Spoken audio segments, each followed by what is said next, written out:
नमस्कार, मैं हूं हरिशंकर व्यास। सेंट्रल हॉल में आपका स्वागत है। देश का विधानसभा चुनावों की तरफ वापस फोकस बन रहा है। सरकार हो या विपक्ष, सब चुनाव को ध्यान में रखकर राजनीति व फैसले करते हुए लगते हैं। यो फरवरी का महीना है, हिसाब से यह सस्पेंस बनना चाहिए कि बजट कैसा आएगा। लेकिन पक्ष विपक्ष में फोकस इस बात पर है कि चुनावों के मद्देनजर संसद के सत्र में क्या राजनीति होगी। यूं चुनावों का भाजपा के लिए अधिक मतलब नहीं है, इसलिए कि पश्चिम बंगाल, असम, केरल, तमिलनाडु, पुडुचेरी में कहीं उसका लेना देना नहीं रहा। क्षेत्रीय दलों और कांग्रेस के लिए ही इन राज्यों का मतलब है। असम और केरल में कांग्रेस की सरकार है और यदि कांग्रेस इन राज्यों में अपनी सत्ता नहीं बचा पाई तो बहुत फजीहत होगी। पूरे देश में मैसेज जाएगा कि थोथा चना बाजे घना। कांग्रेस के लिए दोनों राज्य करो मरो वाले हैं। इन दोनों राज्यों में भाजपा अपनी ताकत दिखाकर कांग्रेस को मात देने की फिराक में है। उधर पश्चिम बंगाल और तमिलनाडु में अलायंस राजनीति का सस्पेंस है। इन राज्यों में 2014 के लोकसभा चुनाव में भाजपा ने अच्छे वोट पाए थे, इसलिए प्रधानमंत्री नरेंद्र मोदी और भाजपा अध्यक्ष अमित शाह का इन राज्यों पर ध्यान है। असम, पश्चिम बंगाल और केरल तीनों राज्यों में भाजपा मशीनरी अच्छी खासी मेहनत कर रही है। कांग्रेस और भाजपा की तुलना में ये चुनाव कम्युनिस्ट वामपंथी दलों के लिए ज्यादा जीवन मरण वाले हैं। यदि पश्चिम बंगाल और केरल में लेफ्ट मोर्चे ने अपनी ताकत साबित नहीं की तो हमेशा के लिए वाम दल हाशिए में चले जाएंगे। इस सब के चलते ही राष्ट्रीय राजनीति में आगामी विधानसभा चुनावों का बहुत महत्व बना है। पार्टियों और नेताओं का पूरा फोकस इन चुनावों की तरफ मुड़ा है। आज इस पर चर्चा है, मगर उससे पहले गपशप और खास सुर्खियां। शुरुआत सियासी गपशप से करते हैं।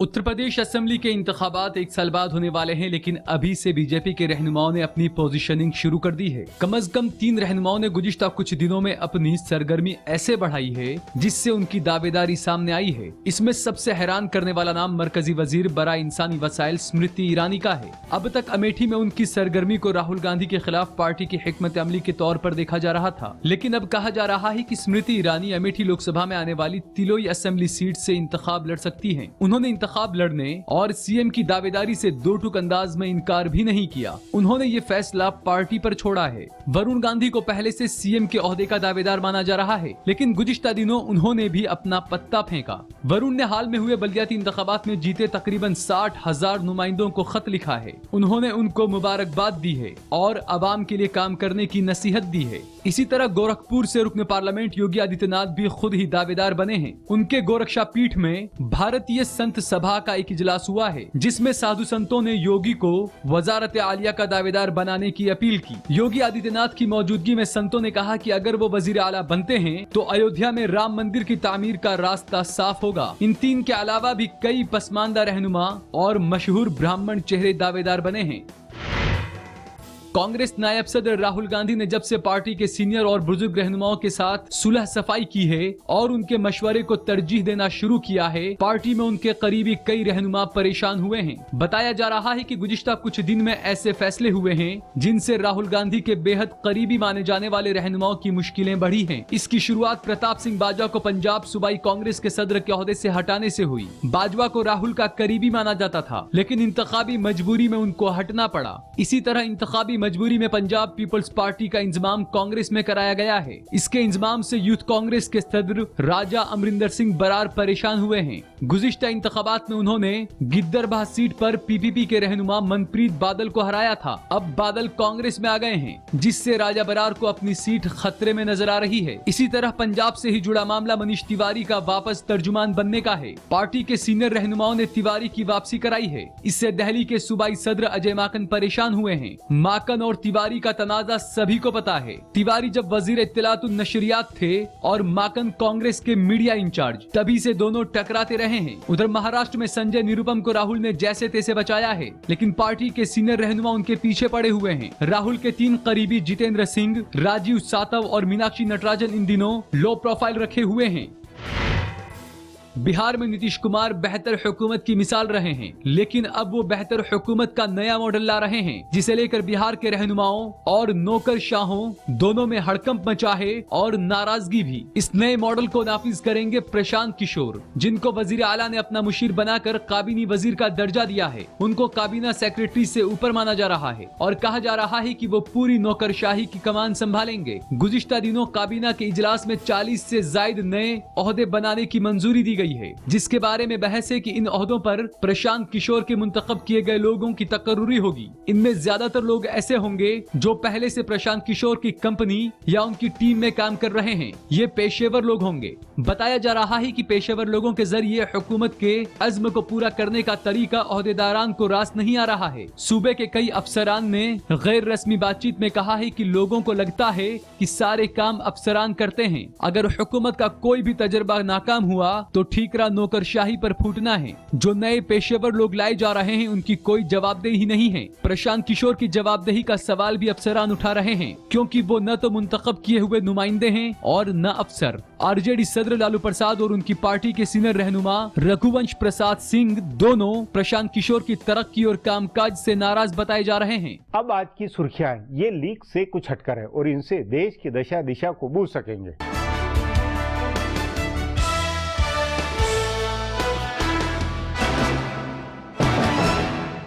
महाराष्ट्र के मशहूर आदर्श हाउसिंग सोसाइटी बदनवानी मामले में साबिक वजीर आला और सूबाई कांग्रेस सदर अशोक चौहान की मुश्किलें बढ़ गई है। गवर्नर विद्यासागर ने आज चौहान के खिलाफ मुकदमा चलाने की मंजूरी दे दी। जनवरी के आखिरी हफ्ते में सीबीआई ने दूसरी बार गवर्नर को खत लिखकर चौहान के खिलाफ मुकदमा चलाने की इजाजत मांगी थी। बताया जा रहा है कि सूबाई हुकूमत ने भी एक तजवीज भेजकर गवर्नर से गुजारिश की थी कि वो अशोक चौहान के खिलाफ कार्रवाई की इजाजत दें। साबिका गवर्नर के शंकर राव ने चौहान के खिलाफ मुकदमा चलाने की मंजूरी नहीं दी थी। अशोक चौहान उन 13 लोगों में शामिल हैं जिनके खिलाफ सीबीआई ने आदर्श बदनवानी मामले में चार्जशीट दायर की थी। चौहान पर इल्जाम है कि उन्होंने शहीदों की बेवाओं के लिए बनने वाली इस सोसाइटी में अपने खानदान के लोगों को फ्लैट दिलवाए थे। ऐवान का बजट इजलास 23 फरवरी से शुरू होगा। पहले दिन सदर मोहतरम दोनों ही ऐवान को खिताब करेंगे। 25 फरवरी को रेल बजट पेश किया जाएगा। इक्तिसादी जायजा रिपोर्ट 26 फरवरी और आम बजट 29 फरवरी को पेश होगा। बजट इजलास का पहला हिस्सा 16 मार्च को खत्म होगा, जबकि दूसरा हिस्सा 25 अप्रैल से 13 मई तक चलेगा। मरकजी वजीर पार्लियामानी उमूर वेंकैया नायडू ने आज कई सियासी जमातों के रहनुमाओं का एक इजलास तलब किया था। हुकूमत बजट इजलास की मियाद तय करने से पहले उन सभी पार्टियों का मशवरा लेना चाहती थी जो अप्रैल मई में होने वाले असेंबली इंतखाबात में सरगर्म किरदार निभाने वाली हैं। सभी पार्टियों के मशवरे से ही बजट इजलास पहले से बनी रिवायत के मुताबिक से चलाने का फैसला हुआ।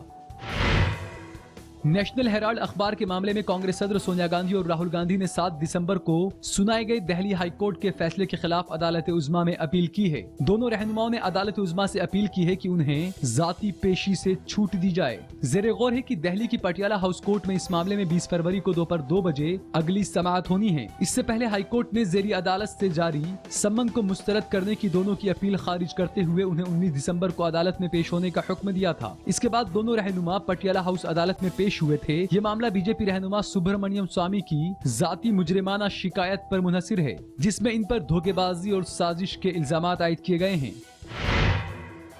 बेंगलुरु में तंजानिया की एक तालिबा के सरेआम कपड़े उतारने और उसके साथ बदसलूकी करने के मामले में बीजेपी और कांग्रेस के बीच जबानी जंग छिड़ गई है। बीजेपी ने इस मामले में राहुल गांधी की खामोशी पर सवाल उठाए हैं। पार्टी रहनुमा मुख्तार अब्बास नकवी ने कहा है कि इतना वक्त गुजर गया, लेकिन अपनी पार्टी के इक्तदार वाले सूबे में हुए इस वाक़ये पर राहुल गांधी खामोश हैं। उन्होंने कहा कि इससे उनकी दोहरी जहनियत जाहिर होती है। दूसरी जानिब कर्नाटक हुकूमत ने ऐसे किसी वाक़ये से इनकार किया है। इसी बीच खबर है कि राहुल गांधी ने सूबाई हुकूमत से इस मामले पर रिपोर्ट तलब की है।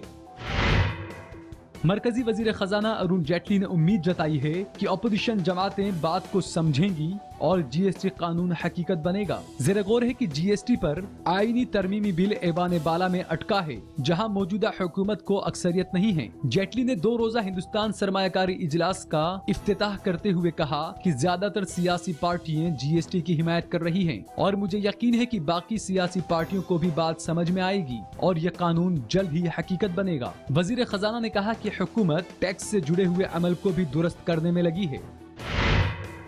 अदालत उज़्मा ने अरुणाचल प्रदेश में सदर राज के निफाज के फैसले और वहां के सियासी हालात को संजीदगी से लिया है। अदालत उज़्मा ने आज बेहद तल्ख तंकीद करते हुए कहा कि जब जमहूरियत का कत्ल हो रहा है, कोर्ट खामोश बनकर तमाशा नहीं देख सकती। दरअसल सूबे के बीजेपी के अराकीन असेंबली के वकील ने कहा कि अदालत गवर्नर के फैसले पर समाअत नहीं कर सकती। इस पर नाराज अदालत ने ये तंकीद की। ज़ेरे गौर है कि इससे पहले मामले में अदालत उज़्मा ने मरकजी हुकूमत को हुक्म जारी किया था कि वो सदर राज का निफाज किए जाने के बाद जब्त किए गए सभी सरकारी दस्तावेजों की कॉपी वजीर आला नवम टूकी, वुज़रा और पार्लियामानी सेक्रेटरीज को दें। साथ ही सारे पर्सनल कागजात भी वापस करने को कहा गया था। अदालत उज़्मा ने इस मामले में गवर्नर को जारी नोटिस वापस ले लिया था, लेकिन कहा कि गवर्नर चाहें तो अपनी मर्जी से जवाब दाखिल कर सकते हैं। फिलहाल अब एक ब्रेक है, फिर खुलासा होगा।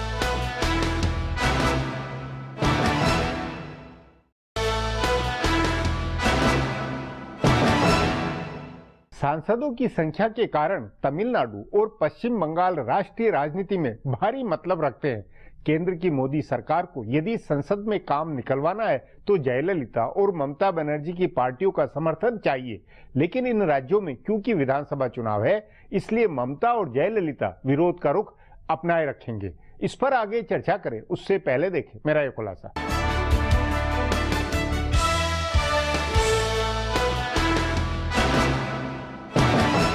आमतौर पर फरवरी के महीने में बजट की बहस होती है। बजट को लेकर अंदाजा लगाया जाता है और बजट तैयारियों की खबरें मीडिया में रहती है, लेकिन इस बार बजट तैयारियों से ज्यादा 5 सूबों में होने वाले असेंबली इंतखाबात की बहस ज्यादा हो रही है। गुज़िश्ता साल 2 इंतखाबात हुए थे, दिल्ली और बिहार के। इन दोनों सूबों के नताइज ने मरकज में बरसर इक्तदार जमात बीजेपी और इसके आला कमान को ऐसी पोजीशन में ला दिया है कि इस साल होने वाले इंतखाबात को भी बीजेपी के लिए जीने मरने वाला माना जाने लगा है। बीजेपी के नौमुंतखब सदर अमित शाह पर अपनी इस पारी की शुरुआत अच्छे मजाहरे से करने का दबाव है। उन्होंने इसके लिए पहले से गोटियां बिछाई है, जिनका असर अब नजर आ रहा है। बीजेपी ने केरल में इन इंतखाबात से पहले वहां की पसमानदा एजवा बिरादरी में असर रखने वाले मजबूत रहनुमा नतेशन के साथ मफाहमत की है। अभी सीटों की बात नहीं हुई है, लेकिन ये तय है कि नतेशन की नई पार्टी बीजेपी के साथ मिलकर इंतखाब लड़ेगी। 45% अक्सरियत आबादी वाले केरल में बीजेपी की कोशिश पोलराइजेशन कराने की है। इसी तरह असम में पार्टी ने बोडोलैंड पीपल फ्रंट समेत कई कबायली पार्टियों के साथ मफाहमत की है और वहां भी कोशिश पोलराइजेशन कराने की ही है। तमिलनाडु में बीजेपी रहनुमा अब इंतखाबात के दौरान बने इत्तेहाद को फिर से वापस बनाने की कोशिश में लगे हैं। बीजेपी ने मगरबी बंगाल में तन्हा इंतखाबात लड़ने का फैसला किया है। हालांकि इन सूबों में बीजेपी का कुछ भी दांव पर नहीं है। अप्रैल में 850 असेंबली सीटों पर इंतखाबात होने वाले हैं, जिनमें से सिर्फ 6 सीट बीजेपी के पास है। लेकिन अपने असर से बाहर वाले इन सूबों में अच्छा मजाहरा करके बीजेपी को इस तशहीर का जवाब देना है कि नरेंद्र मोदी का जादू खत्म हो गया है। दिल्ली और बिहार की शिकस्त का जवाब भी इन सूबों के नताइज से देना है, इसलिए बीजेपी रहनुमा ज्यादा जोर लगा रहे हैं। दरअसल 5 सूबों के ये इंतखाबात कांग्रेस और बायां महाज के लिए मौत जिंदगी वाले हैं। कांग्रेस को अपने इक्तदार वाले 2 सूबों केरल और असम में हुकूमत को बचाने की फिक्र है, तो बायां महाज जमातों को केरल और मगरबी बंगाल में अपनी खोई हुई ताकत वापस हासिल करने की फिक्र है। अगर इन दोनों सूबों में बायां महाज की हालत नहीं सुधरती है तो उसके सामने वजूद को बचाने का बहरान खड़ा होगा। तभी बायां महाज के रहनुमा किसी तरह मगरबी बंगाल में कांग्रेस के साथ मफाहमत की कोशिश में लगे हैं, तो दूसरी जानिब कांग्रेस को केरल का इक्तदार बचाने के लिए जरूरी लग रहा है कि बायां महाज से दूरी दिखाई जाए। केरल की मजबूरी से मगरबी बंगाल का फैसला नहीं हो पा रहा है। तमिलनाडु में कांग्रेस और बायां महाज दोनों इत्तेहाद के लिए पार्टियों की तलाश में हैं। कांग्रेस को डीएमके का साथ मिल सकता है। अगर जयललिता तैयार नहीं होती हैं, तो बायां महाज को छोटी पार्टियों के साथ मफाहमत करनी होगी। बीजेपी, कांग्रेस और बायां महाज के अलावा कई इलाकाई पार्टियों के लिए ये इंतखाबात मौत जिंदगी जैसे हैं। असम गण परिषद अगर इस बार भी अच्छा नहीं करती है तो उसका और बिखराव होगा। गुज़िश्ता मर्तबा तीसरे नंबर की पार्टी बन गई डीएमके को वापसी करने के लिए इस इंतखाबात को जीतना होगा। हाशिए पर चली गई वाइको और रामदोस की पार्टियों के लिए भी ये इंतखाबात वजूद का सवाल है। 2 बड़ी इलाकाई पार्टियों अन्ना डीएमके और तृणमूल की खातून रहनुमा जयललिता ममता बनर्जी बाकियों के मुकाबले बेहतर पोजीशन में हैं। अब एक ब्रेक है, उसके बाद आगामी विधानसभा चुनावों पर थिरकती राजनीति पर चर्चा करेंगे।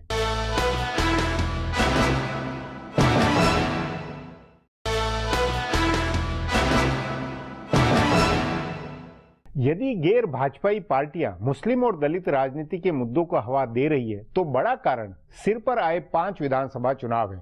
इन चुनावों में विरोधी पार्टियों के भीतर की वोट खींचतान भी खासी है। जैसे बंगाल और केरल, असम, तीनों जगह पता पड़ेगा कि मुसलमान वोट किसे अपनाते हैं। भाजपा के मुकाबले उसकी विरोधी पार्टियों में आपसी लड़ाई वाले ये चुनाव है। इस पर चर्चा के लिए आज मेरे साथ वरिष्ठ पत्रकार हरीश गुप्ता है। हरीश जी, फरवरी का महीना हिसाब से संसद सत्र और बजट की चिंता में होना चाहिए, लेकिन राजनीति कुछ ज्यादा हावी हो रही है। और क्या उसका वजह ये नहीं मानते आप कि जो 5 राज्यों में विधानसभा चुनाव है उसके चलते पूरा मामला ही बदल रहा है? देखिए, बजट और 5 राज्यों के चुनाव, मैं नहीं समझता कि दोनों में कोई बहुत ज्यादा इंटरलिंक्ड होगा। थोड़ा सा फोकस होगा कि इन राज्यों को ध्यान में रख के कुछ कंसेशन सेंट्रल गवर्नमेंट दे दे बजट में। लेकिन ये चुनाव असेंशियली 4 राज्यों में तो कांग्रेस वर्सेस रीजनल पार्टीज है। लेफ्ट पार्टी भी अब रीजनल पार्टी से भी बदतर हालत में है। स्थिति में एक त्रिपुरा में उनकी सरकार है। बीजेपी का सबसे बड़ा जो लड़ाई होने वाली है वो असम है। तो उसकी जो राजनीति है वो चल रही है। वहां बीजेपी को जो मिल जाए वो उसका गेन है। उन्होंने अलायंसेस बना लिए। अब आ जाइए आप बंगाल पे। तो बीजेपी बंगाल के अंदर अपनी स्थिति को पहले से मजबूत ही करने वाली है।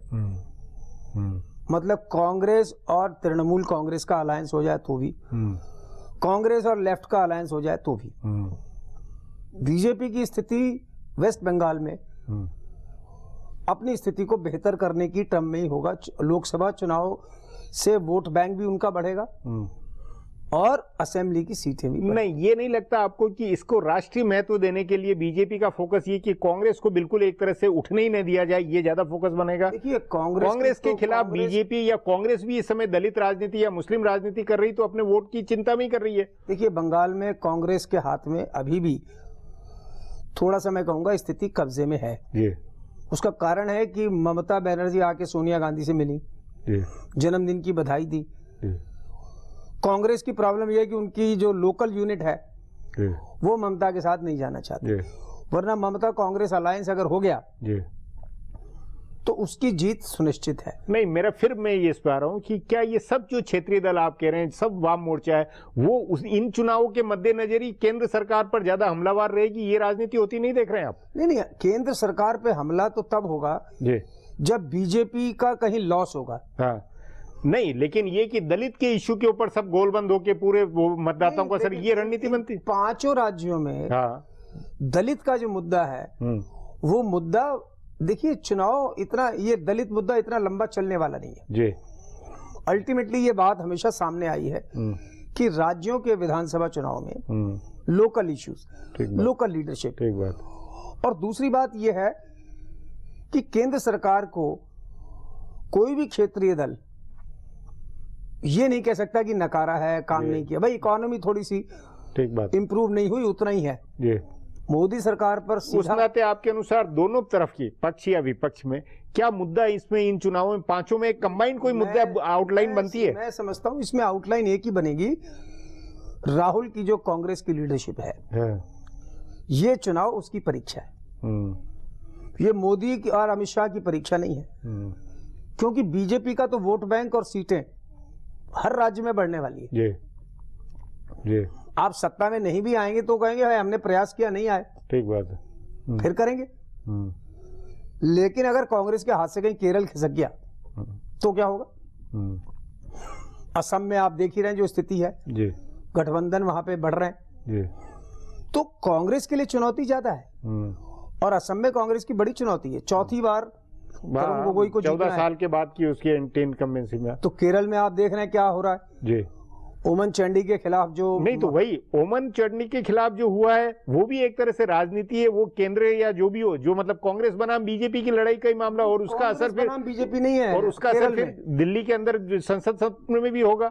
देखिए, बीजेपी केरल में कुछ अलायंसेस बनाने की कोशिश कर रही है। कांग्रेस हो या बीजेपी हो या लेफ्ट, तीनों की रणनीति इन 5 विधानसभा चुनावों में बदली हुई कुछ नजर आएगी। पुराने पैटर्न पर चुनाव नहीं, के पास तो कोई नहीं, फिर भी जो भी केरल और असम जो भी कुछ भी है, उनके पास तो सिटिंग सीएम है। ठीक है। और बंगाल में उनकी यूनिट का जो हाल है आप देख रहे हैं। अगर इन्होंने ममता के साथ अलायंस किया तो पूरी यूनिट भाग जाएगी। तो सोनिया गांधी को ये सोचना है और राहुल को कि यूनिट को भागने दे, कि लेफ्ट पार्टीज के साथ जाएं कि अकेले लड़ें। जी। तीनों हालत में कांग्रेस का अपना नुकसान ही है। तमिलनाडु को लेकर और पुडुचेरी को लेकर क्या लगता है अलायंस के नाते? भाई कांग्रेस के पास ये ऑप्शन है कि वो डीएमके के साथ जा सकती है, लेकिन डीएमके के साथ जाएगी तो उसके साथ और भी बहुत चक्कर है, क्योंकि लेकिन फिर भी वहां कुछ क्या लगता है आपको कि अलायंस आमने सामने दोनों ध्रुवों के जीके वासन की पार्टी के साथ भी अलायंस करना पड़ेगा। बीजेपी डीएमडीके और रीजनल अलायंसेस के वो भी अपने छोटे कुछ छत्रप छोटे छोटे तलाश रही है। देखिए आप ये मान के चलिए कि ये दिमाग की जो लड़ाई है वो अब चल रही है जी। ड्राइंग रूम से निकल के अभी मैदान में जाना है। तो बीजेपी को तो बीजेपी को इस लड़ाई में कोई नुकसान की गुंजाइश नहीं। आपके अनुसार ये आते आते अप्रैल तक कितना घमासान, मतलब पूरा फोकस बनेगा? ये चुनाव बहुत ज्यादा प्राण प्रतिष्ठा वाले बनेंगे या रूटीन के हिसाब से हमें इनको नेशनल पॉलिटिक्स में लेना चाहिए? बीजेपी को तय करना है कि तमिलनाडु में उसको जयललिता को जितवाने की तरफ जाना है जी या हरवाने की तरफ, क्योंकि बीजेपी नहीं चाहेगी कि डीएमके और कांग्रेस का अलायंस हो। और वो सबसे क्योंकि फिर आगे के लिए आधार बनता है। मेरा ख्याल है कि इसलिए बीजेपी तमिलनाडु को लेकर कुछ शशोपैश में है या क्या कर रही है ये कहना अभी तो कठिन है, लेकिन केरल में साफ है, असम में साफ है, बंगाल में साफ है। जी हरीश जी, बातचीत को यहीं समाप्त करेंगे। प्रोग्राम में आने के लिए बहुत बहुत धन्यवाद। हमारा प्रोग्राम अब यहीं खत्म होता है। आग्रह है प्रोग्राम पर अपनी राय hsvyas@nayaindia.com पर ईमेल करके बताएं या hsvyas@ ट्विटर और Facebook/नया इंडिया न्यूज़पेपर पर जाहिर करें। अब कल फिर मिलेंगे इसी चैनल पर इसी समय।